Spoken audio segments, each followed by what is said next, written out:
رمضان تيبا رمضان تيبا رمضان تيبا مرحبا يا رمضان مرحبا يا رمضان. Bismillahirrahmanirrahim. Assalamualaikum warahmatullahi wabarakatuh.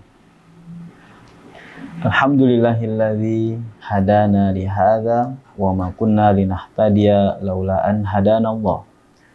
Asyhadu an la ilaha illallah wahdahu la syarikalah wa asyhadu anna sayyidana wa nabiyyana Muhammadan abdullahi wa rasuluhu wa safiyyuhu min khalqihi wa habibuh. Allahumma salli wa sallim wa barik ala sayyidina Muhammad an-nuril awwal alladhi atamma Allahu bihi kulla nur wal mahbubil awwal alladhi ahabba Allahu min ajlihi kulla mahbub. Wa qala ta'ala a'udzu billahi minasyaitonir rajim. Bismillahirrahmanirrahim. Ya ayyuhalladzina amanu kutiba alaikumusiyam kama kutiba 'alal ladzina min qablikum la'allakum tattaqun. Jamaah Masjid Jami' Nurul Hidayah yang dimuliakan oleh Allah Subhanahu wa taala. Kita bersyukur kepada Allah dengan mengucapkan kalimatut thayyibah subhanallah walhamdulillah wala ilaha illallah wallahu akbar wala haula wala quwwata illa billahil aliyyil azim. Kalau kita renungi kalimat thayyibah ini merupakan dan ini setidaknya adalah rutinitas yang seharusnya kita baca.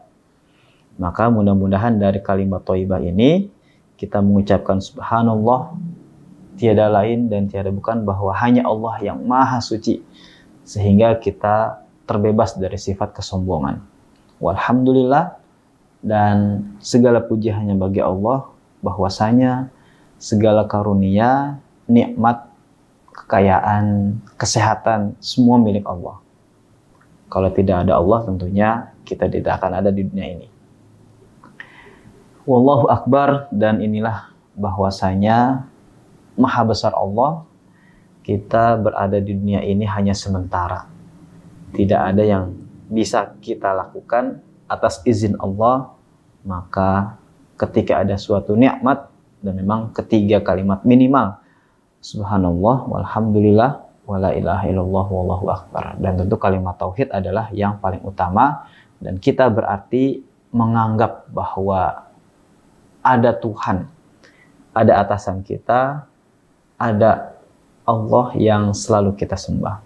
Jadi itulah di antara cara kita bersyukur dan lebih memahami makna syukur. Sahabat Nurul Hidayah yang dirahmati oleh Allah, dengan tidak lupa kita bersalawat kepada Nabi Muhammad, dan ini selalu kita dawamkan, yang tidak lain tidak bukan kita berterima kasih juga bahwasanya Rasul telah memberikan jalan kepada kita. Rasul telah memberikan anugerah yang besar melalui perjuangan yang sangat panjang sehingga adanya iman kemudian Islam. Dan ini kalau kita renungi bersama dengan izin Rasul juga kita bersyahadat.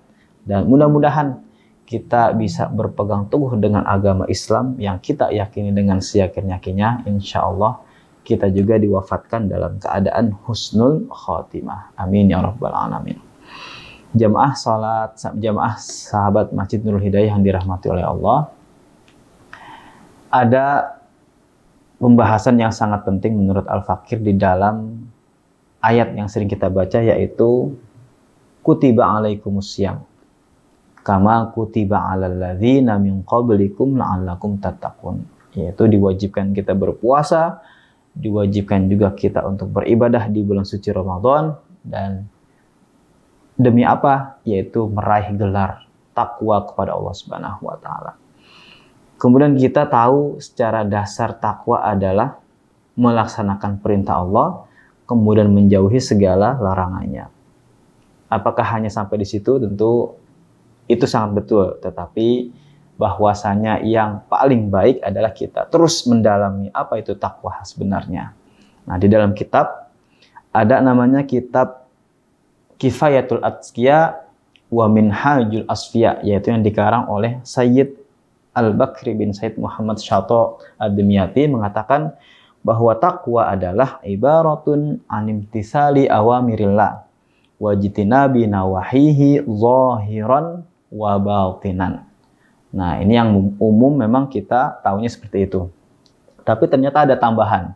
Ma'astish'arit ta'zimil lillahi al-haibati wal khasyati warrahbati minallahi ta'ala. Nah, disinilah hakikat ketakwaan kita. Tentunya kita mendapat gelar takwa bukan karena kita hanya melaksanakan perintah kemudian menjauhi larangan Allah, tetapi tadi kita merasa Allah itu adalah besar, ta'zim. Kemudian Allah juga kita merasa memiliki haibah, kewibawaan. Dan juga kita merasa adanya sifat khosyah. Maka para ulama memang benar-benar sangat khosyah. Bukan hanya khosyah atau takut sekedar karena ingin dihukum, tetapi benar-benar segan. Jadi khosyah itu bisa diartikan adalah segan. Kita merasa malu juga bisa.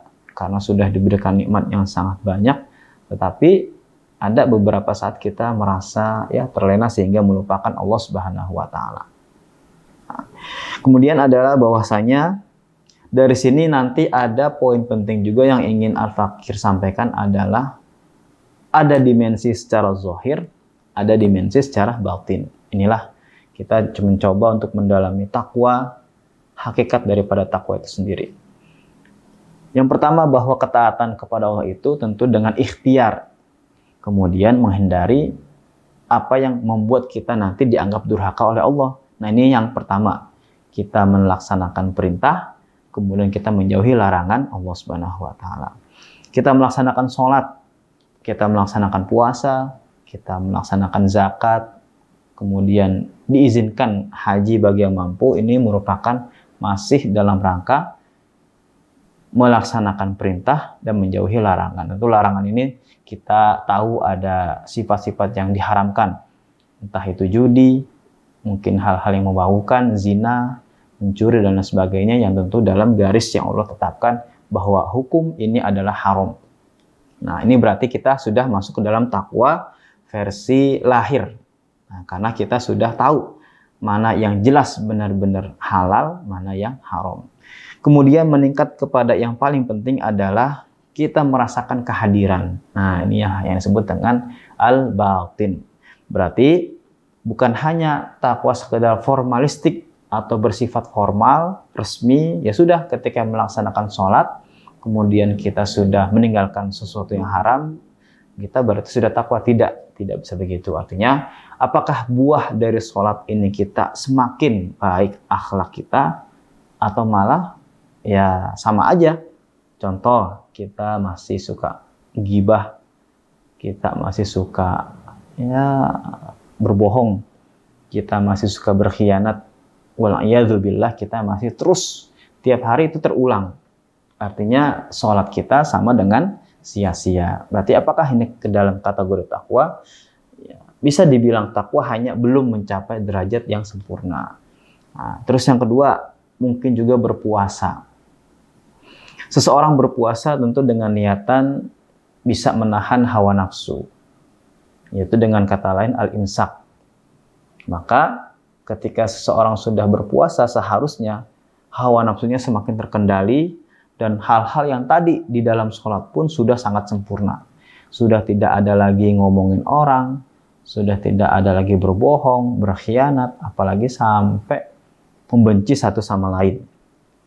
Nah, jadi buah takwa dari puasa ini tentunya adalah benar-benar puasa secara lisan, puasa secara perut, dan tentunya puasa secara hati. Jadi ini juga masuk ke dalam kategori takwa.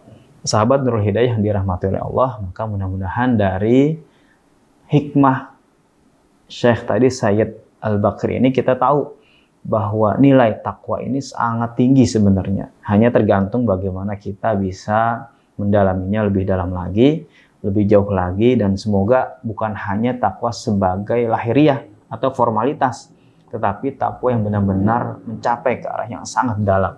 Artinya kita merasakan kehadiran Allah dimanapun, disitulah ada Allah Subhanahu wa Ta'ala. Mudah-mudahan kita semua diberikan selalu kenikmatan, diberikan selalu rasa kesadaran untuk bisa menghadirkan Allah, maka dari situ timbul rasa takwa kita kepada Allah yang lebih tinggi dan lebih tinggi lagi. Amin ya rabbal alamin. Mungkin sekian dulu dari Al-Fakir. Jazakumullahu khairan katsira, dan saya juga minta maaf apabila ada kurangan kesalahan. Bila taufiq wal hidayah. Wassalamualaikum warahmatullahi wabarakatuh.